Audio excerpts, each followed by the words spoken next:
월급을 새우 600만 원 수령하는 남편을 무능력자로 몰아간 아내의 충격적인 진실. 유튜브 드라마 지금 시작합니다. 퇴근길 지하철 안. 오늘도 김민수는 피곤한 몸을 이끌고 집으로 향했다. 50대 중반의 그는 중견기업 과장으로 매달 600만 원의 월급을 받았다. 대한민국 평균 임금을 웃도는 수준이었고 그는 나름대로 가정을 책임지고 있다는 자부심이 있었다. 대출금도 성실히 갚아나가고 있었고 아이들 교육비도 빠짐없이 챙겼다. 주말이면 가족과 외식도 하고 가끔은 작은 여행도 다녔다. 하지만 집 문을 열고 들어서는 순간 그의 어깨는 습관처럼 움츠러들었다. 아내 정수진이 거실에서 TV를 보고 있었다. 민수는 조심스럽게 인사를 건넸다. 여보, 다녀왔어. 수지는 TV에서 눈을 떼지 않은 채 차갑게 대꾸했다. 또 야근도 안 하고 왔네. 그 시간에 돈이라도 더 벌어오지. 민수는 가방을 내려놓으며 씁쓸하게 웃었다. 이런 대화가 일상이 된 지 이미 몇 년이 흘렀다. 그는 옷을 갈아입고 거실로 나왔다. 저녁 식사 준비는 되어 있지 않았다. 수지는 최근 몇 달간 집안일에 점점 무관심해졌다. 민수는 냉장고를 뒤져 라면을 끓였다. 식탁에 앉아 라면을 먹는데 수진이 다가와 한숨을 푹 쉬며 말했다. 오늘 친구 만났는데 걔 남편은 연봉이 1억이 넘는데 우리는 뭐냐? 겨우 600 받아서 어떻게 살라는 거야? 민수는 라면을 삼키다 목이 메었다. 그는 젓가락을 내려놓고 조용히 대답했다. 여보, 600도 적은 돈은 아니야. 우리 또래 평균보다 높은 편이고. 평균? 평균이 뭐가 중요해? 남들은 다 잘 사는데 우리만 이 모양이잖아. 당신이 좀 더 능력이 있었으면 우리도 강남에 아파트 하나쯤은 있었을 거 아니야. 수진의 목소리는 점점 날카로워졌다. 민수는 더 이상 대꾸하지 않았다. 어차피 무슨 말을 해도 소용없다는 걸 알았다. 그는 남은 라면을 후루룩 마저 먹고 설거지를 했다. 싱크대 앞에 서서 그릇을 닦으며 그는 속으로 생각했다. 나름 열심히 살고 있는데 이게 그렇게 부족한 건가? 방으로 들어와 침대에 누웠지만 잠은 오지 않았다. 옆에 누운 아내는 이미 스마트폰만 들여다보고 있었다. 누구와 메시지를 주고받는지 연신 웃음을 터뜨렸다. 민수는 천장을 바라보며 한숨을 쉬었다. 언제부터 이렇게 됐을까? 결혼 초기만 해도 서로 사랑했었고 수지는 그의 성실함을 칭찬했었다. 하지만 아이들이 크고 주변 친구들의 생활 수준이 올라가면서 수진의 태도는 180도 달라졌다. 당신 때문에 내 인생이 이 모양이야. 수진이 어느 날 내뱉은 그 말이 귓가에 맴돌았다. 민수는 이불을 덮어쓰고 눈을 감았다. 내일 아침이면 또다시 출근해야 했다. 그리고 또다시 이런 일상이 반복될 것이었다. 자존심은 이미 바닥까지 떨어져 있었지만 그는 여전히 가장으로서의 책임을 다하고 있었다. 적어도 스스로는 그렇게 믿고 싶었다. 다음 날 아침 민수는 일찍 일어나 출근 준비를 했다. 수지는 아직 잠들어 있었다. 민수는 조용히 현관문을 열고 나섰다. 엘리베이터를 기다리는 동안 복도에서 이웃 아주머니를 마주쳤다. 출근하세요? 일찍 나가시네요. 네, 일이 좀 있어서요. 부지런하시네요. 요새 같은 남편 흔치 않아요. 민수는 어색하게 웃으며 고개를 숙였다. 이웃의 칭찬이 오히려 쓸쓸하게 느껴졌다. 정작 자기 아내에게는 인정받지 못하는데 말이다. 회사에 도착해 업무를 시작했지만 집중이 되지 않았다. 아내의 말들이 머릿속을 맴돌았다. 점심시간에 동료들과 식사를 하며 누군가 농담을 던졌다. 민수 씨, 요새 표정이 안 좋은데 집에서 무슨 일 있어요? 민수는 억지로 웃으며 고개를 저었다. 아니, 그냥 좀 피곤해서 그래. 하지만 마음속으로는 인정했다. 집이 더 이상 쉴 수 있는 공간이 아니라는 것을. 그곳은 이제 그에게 또 다른 전쟁터였다. 일주일이 지났다. 민수의 일상은 여전히 반복되었지만 아내의 공격은 점점 더 노골적으로 변했다. 저녁 식사 자리에서 아내는 대놓고 말했다. 당신은 정말 무능력자야. 이 나이에 과장이면 뭐해. 남들은 다 임원 달고 있는데. 민수는 수저를 든 손이 떨렸다. 옆에 앉은 고등학생 딸아이가 눈치를 보며 말했다. 엄마, 그만해요. 아빠도 열심히 하시잖아요. 넌 몰라. 아빠가 진짜 능력이 있었으면 우리가 이렇게 사겠니? 수지는 딸의 말도 무시한 채 계속 비난을 쏟아냈다. 민수는 더 이상 참지 못하고 자리에서 일어났다. 식사 잘하세요. 난 먼저 들어갈게. 방으로 들어간 민수는 책상 앞에 앉았다. 그의 손은 여전히 떨리고 있었다. 자존감은 날이 갈수록 바닥으로 떨어졌다. 회사에서도 예전처럼 자신감 있게 의견을 내지 못했다. 회의 시간에 상사가 물었다. 김 과장, 이 건에 대해 어떻게 생각하나? 민수는 머뭇거리다 대답했다. 저 잘 모르겠습니다. 다른 분들 의견을 먼저 듣고 싶습니다. 예전의 민수라면 자신의 생각을 당당히 말했을 것이다. 하지만 이제 그는 모든 것에 자신이 없었다. 집에서 매일 무능력자라는 말을 들으니 정말로 자신이 무능한 사람처럼 느껴졌다. 퇴근 후 집으로 돌아가는 발걸음은 점점 무거워졌다. 집 앞에 도착해서도 한참을 망설이다 문을 열었다. 거실에는 시어머니가 와 계셨다. 민수는 반갑게 인사를 드렸다. 어머니, 오셨어요? 하지만 수지는 시어머니 앞에서조차 남편을 깎아내렸다. 어머니, 보세요. 저 사람 월급으로 어떻게 살라는 건지. 제 친구들은 다 외제차 타고 다니는데 우린 10년 된 국산차 타고 있어요. 시어머니는 난처한 표정을 지으며 말했다. 수진아, 민수도 열심히 하는데 그런 말은 좀. 어머니는 아들만 감싸시네요. 저희가 얼마나 힘든지 아세요? 민수는 아무 말도 하지 못하고 방으로 들어갔다. 시어머니 앞에서까지 이런 모욕을 당하다니. 그는 침대에 누워 눈을 감았다. 이게 정상적인 결혼 생활인가? 다른 부부들도 이렇게 사는 건가? 며칠 후 주말 가족 모임이 있었다. 처가댁에 모인 자리에서도 수지는 남편을 비하했다. 우리 오빠는 사업해서 돈 잘 버는데 우린 월급쟁이라 빠듯해요. 처남은 웃으며 말했다. 형부도 안정적이잖아. 요새 같은 시대에 그것도 축복이지. 하지만 수지는 코웃음을 쳤다. 안정적인 게 뭐가 중요해요. 돈을 많이 벌어야죠. 민수는 식탁에 앉아 말없이 술만 마셨다.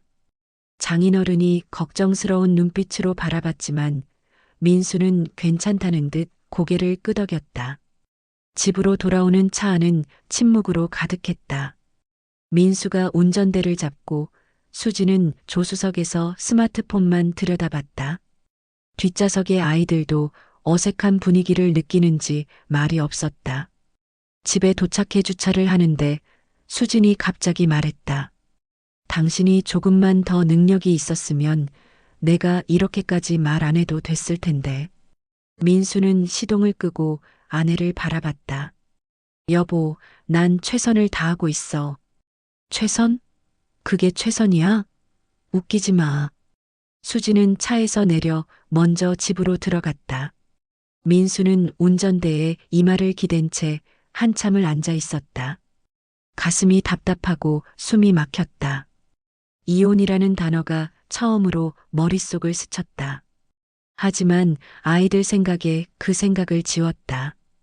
그는 깊게 숨을 들이마시고 차에서 내렸다. 계속되는 아내의 비난 속에서 민수는 점점 이상한 점들을 발견하기 시작했다. 수진의 외출이 부쩍 잦아졌다. 예전에는 친구들과 한 달에 한두 번 만났는데 요즘은 일주일에 서너 번씩 나갔다. 그것도 저녁 늦게까지 들어오지 않았다. 어디 갔다 와? 민수가 물으면 수진은 짜증스럽게 대답했다. 친구들이랑 모임 있었어. 당신은 상관없잖아. 민수는 더 이상 묻지 않았다. 하지만 의심은 점점 커져갔다. 수진의 휴대폰 사용도 변했다. 예전에는 거실에 휴대폰을 두고 다녔는데 이제는 화장실 갈 때도 들고 갔다. 문자 알림이 오면 재빨리 확인하고 미소를 지었다. 누구와 그렇게 자주 연락하는 걸까? 어느 날 밤 민수는 잠들지 못하고 뒤척이다 우연히 수진의 휴대폰 화면을 봤다. 수진은 잠든 줄 알았는데 메신저를 하고 있었다. 화면에는 하트 이모티콘과 다정한 말들이 오갔다. 민수는 가슴이 철렁했다. 수진은 민수가 깨어 있는 줄 모르고 계속 메시지를 보냈다. 다음 날 회사에서 민수는 일에 집중할 수 없었다. 점심시간에 오랜 친구인 준호를 만났다. 둘은 대학 동기로 지금까지 연락하며 지내던 사이였다. 준호는 민수의 표정을 보더니 물었다. 야, 너 무슨 일 있어? 얼굴이 왜 그래? 민수는 망설이다 조심스럽게 말했다. 사실은 아내가 요즘 좀 이상해. 이상하다니? 어떻게? 민수는 최근의 상황들을 털어놨다. 잦은 외출, 휴대폰 비밀 유지, 그리고 계속되는 무시와 비난. 준호는 심각한 표정으로 듣더니 조심스럽게 물었다. 혹시 다른 사람 생긴 거 아냐? 민수는 웃으며 고개를 저었다. 설마. 그럴 리 없어. 야, 요즘 그런 일 많아. 너무 순진하게 생각하지 마. 한번 제대로 확인해 봐. 민수는 준호의 말을 웃어넘겼지만 마음 한구석은 불안했다. 집으로 돌아오는 길에 그는 아내의 최근 행동들을 되짚어봤다. 점점 더 의심이 확신으로 변해갔다. 주말 저녁 수진이 또 외출한다고 했다. 오늘도 나가? 응, 친구 생일 파티 있어. 몇 시에 들어와? 모르겠어. 늦을 수도 있으니까 먼저 자. 수진은 화장을 하고 예쁜 옷을 입었다. 평소보다 훨씬 신경 쓴 모습이었다. 민수는 이상했다. 친구 모임에 왜 이렇게까지 꾸미고 가는 걸까? 수진이 나간 후 민수는 가만히 앉아 있을 수 없었다. 그는 차 키를 들고 나갔다. 수진을 따라가 보기로 한 것이다. 수진의 차는 강남 쪽으로 향했다. 민수는 조심스럽게 뒤따라갔다. 수진은 한 고급 레스토랑 앞에 차를 세웠다. 민수도 멀찍이 주차하고 지켜봤다. 수진은 레스토랑으로 들어갔다. 민수는 차에서 내려 레스토랑 창문 너머로 안을 들여다봤다. 그리고 그는 믿을 수 없는 광경을 목격했다. 수진이 한 남자와 마주 앉아 있었다. 둘은 다정하게 웃으며 대화를 나눴다. 남자는 40대 후반쯤 되어 보였고 명품 시계를 차고 있었다. 수진은 민수에게 한 번도 보인 적 없는 환한 미소를 짓고 있었다.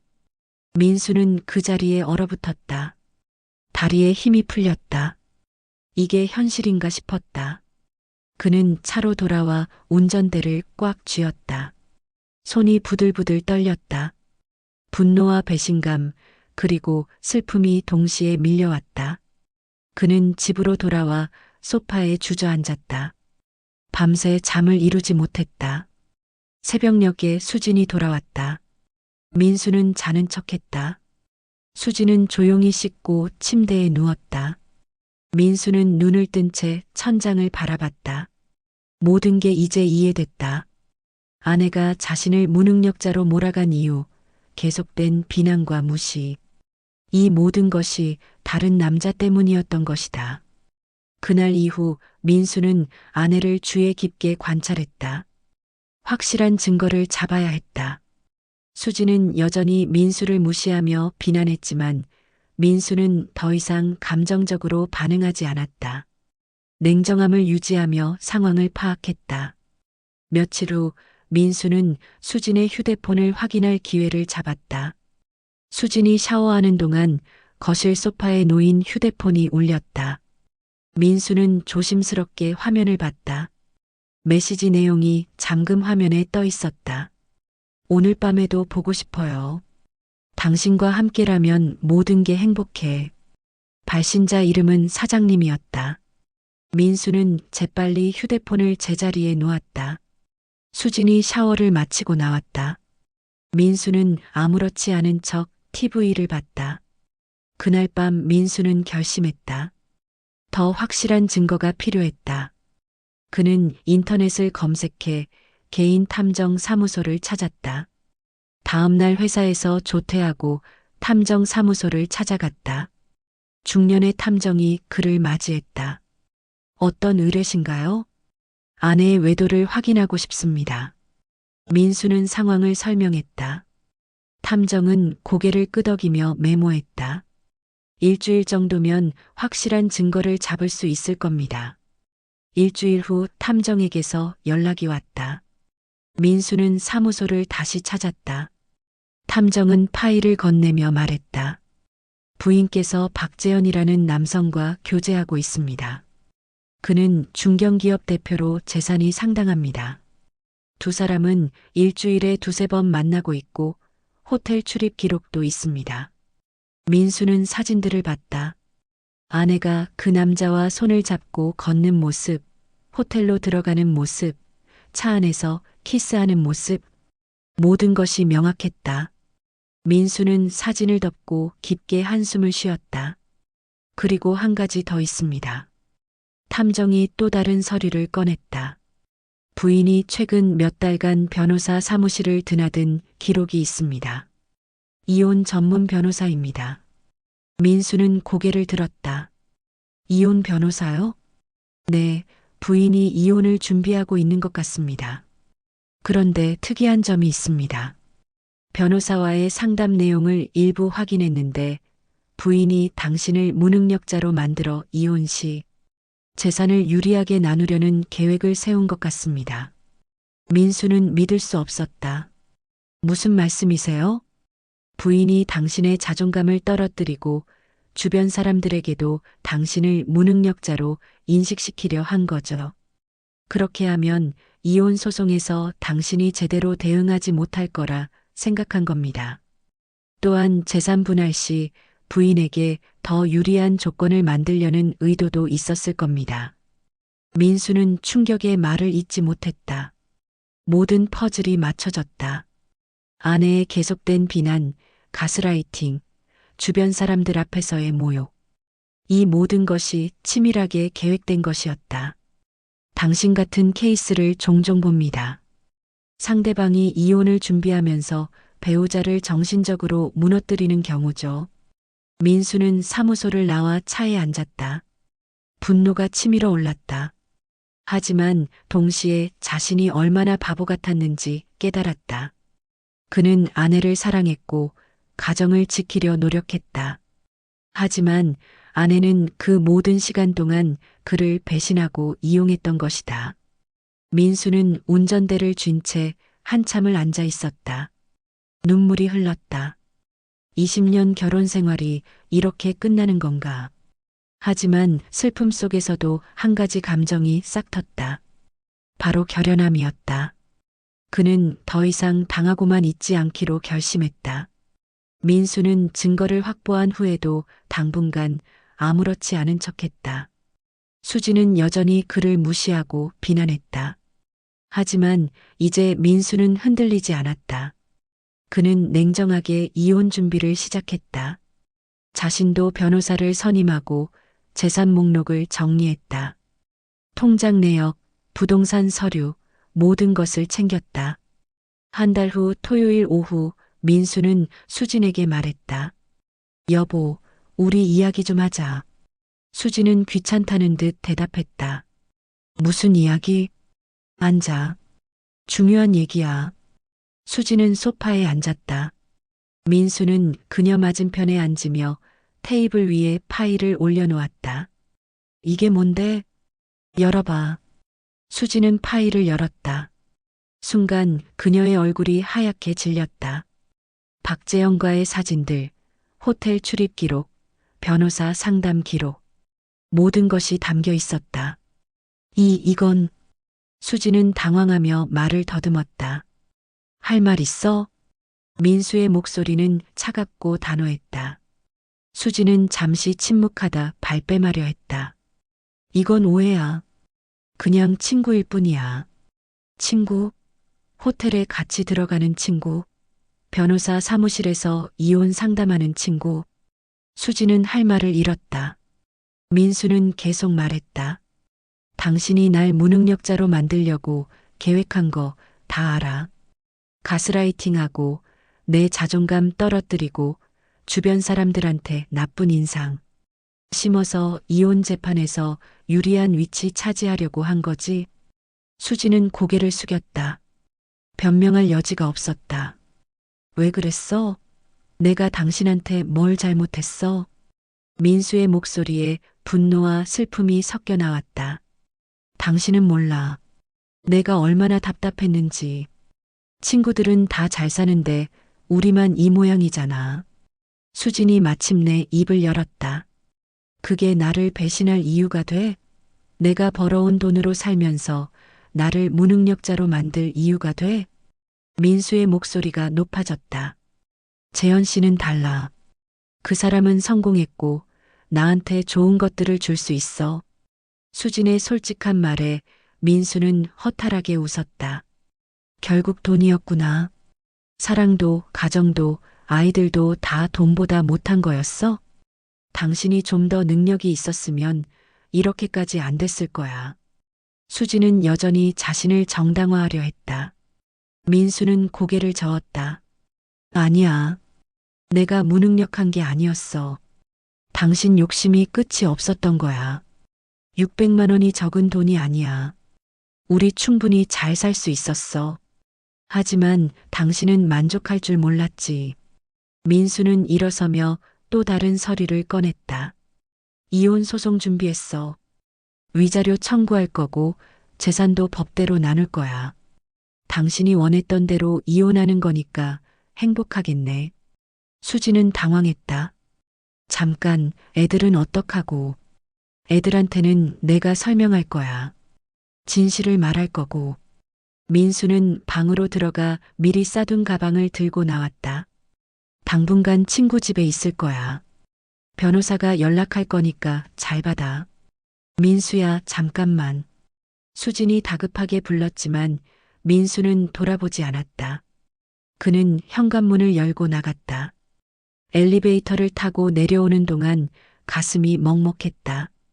20년 결혼 생활이 이렇게 끝나다니. 하지만 동시에 어깨가 가벼워지는 느낌도 들었다. 차에 올라 시동을 걸었다. 민수는 백미러로 아파트를 바라봤다. 이제 더 이상 그곳은 자신의 집이 아니었다. 그는 천천히 차를 몰았다. 친구 준호의 집에 도착했다. 준호는 사정을 듣고 민수를 받아줬다. 힘들겠다. 그래도 잘한 거야. 응, 이제야 숨통이 트이는 것 같아. 민수는 준호의 거실 소파에 앉아 창밖을 바라봤다. 해가 지고 있었다. 긴 하루가 끝나가고 있었다. 그는 지난 몇 년을 돌아봤다. 자신을 잃어가던 시간들, 자존감이 바닥까지 떨어졌던 날들. 하지만 이제 그는 진실을 알았다. 나는 무능력한 사람이 아니었어. 민수는 혼자 중얼거렸다. 그는 성실하게 일했고 가정을 책임졌다. 600만 원이라는 수입은 결코 적은 금액이 아니었다. 문제는 자신이 아니라 아내의 끝없는 욕심과 배신이었다. 며칠 후 민수는 아이들을 만났다. 딸과 아들은 이혼 소식에 충격을 받았지만 민수는 차근차근 설명했다. 모든 진실을 말했다. 아이들은 울면서 아버지를 안아줬다. 아빠, 우리는 아빠 편이에요. 딸의 말에 민수는 눈물을 흘렸다. 적어도 아이들은 자신을 이해해 주었다. 이혼 소송은 석 달간 진행됐다. 명확한 증거가 있었기에 민수에게 유리하게 진행됐다. 수지는 위자료를 물어야 했고 재산도 민수가 더 많이 가져갔다. 박재영과의 관계도 깨졌다고 했다. 민수는 그 소식을 들어도 아무 감정이 들지 않았다. 이혼이 확정된 날 밤 민수는 혼자 조용한 술집에 앉아 있었다. 맥주 한 잔을 마시며 지난 시간을 돌아봤다. 고통스러웠지만 배운 것도 많았다. 자신의 가치를 타인의 평가로 정하면 안 된다는 것, 자존감은 스스로 지켜야 한다는 것. 새로운 시작이야. 민수는 혼잣말을 했다. 그는 이제 50대 중반이었지만 아직 인생은 길었다. 회사에서도 다시 자신감을 되찾기 시작했다. 회의 시간에 당당히 의견을 냈고 상사로부터 좋은 평가를 받았다. 몇 달 후 민수는 작은 원룸으로 이사했다. 혼자 살기에 적당한 크기였다. 주말이면 아이들이 찾아와 함께 시간을 보냈다. 예전보다 더 깊은 대화를 나눴고 관계도 더욱 돈독해졌다. 어느 봄날 민수는 한강공원을 걸었다. 벚꽃이 만개해 있었다. 사람들은 행복한 표정으로 꽃구경을 했다. 민수도 벤치에 앉아 벚꽃을 바라봤다. 마음이 평화로웠다. 더 이상 누군가에게 무능력자라는 말을 듣지 않았다. 자신을 사랑해주지 않는 사람을 위해 상처받지 않았다. 휴대폰이 울렸다. 딸에게서 온 메시지였다. 아빠, 저녁에 시간 있어요? 제가 요리해서 갖다 드릴게요. 민수는 미소 지으며 답장을 보냈다. 그래, 고맙다. 아빠도 보고 싶었어. 그는 휴대폰을 주머니에 넣고 다시 벚꽃을 바라봤다. 인생은 때로 예상치 못한 방향으로 흘러갔다. 고통스러운 순간도 있었고 배신당한 아픔도 있었다. 하지만 그 모든 것을 겪으며 민수는 더 강해졌다. 나는 괜찮은 사람이야. 민수는 스스로에게 말했다. 그리고 그것은 사실이었다. 그는 성실하고 책임감 있는 사람이었다. 600만 원을 버는 것도 가정을 지키려 노력한 것도 모두 가치 있는 일이었다. 문제는 그를 제대로 알아주지 못한 사람에게 있었다. 해가 기울어가고 있었다. 민수는 벤치에서 일어나 천천히 걸었다.